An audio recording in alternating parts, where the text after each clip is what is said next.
Bali ako ni ang part to sa pag-vlog ko dito sa Mlang Municipal Plaza. Managka po sa ito yung program ni kay Dugay-Dugay Makambana dito si Mayor Doc Awin sa iya nga inspirational talk. Ay, ali na sa wala nakambana si Doc Awin. Senior Doc Awin Abonado. Ginatanaw ko do mahibi ko ba? Grabe ginang inyong pagpalangga. Grabe, no? Hindi amo sinikadamo ang crowd, no? Kung hindi nyo kami palangga, kaupod sa akon Vice Mayor, kaupod sa akon walok ang mga konsihales, kaupod sa akon mga department heads. Ini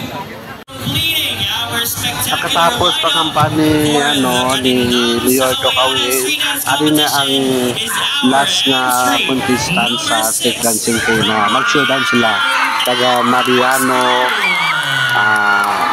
Ontal National High School sa Bacotahay. Tradisyonal na pagtatanghal na gumagamit ng lagating ng kawayan upang lumikha ng ritmo at ipakita ang makulay nilang kultura.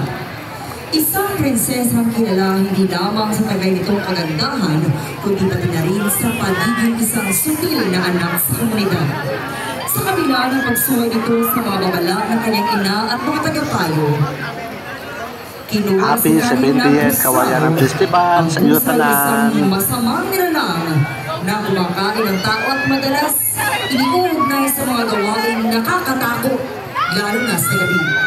Sa takot at pag-aalala, tumawag sila ng barya, ang tagapamalaga ng kaharian.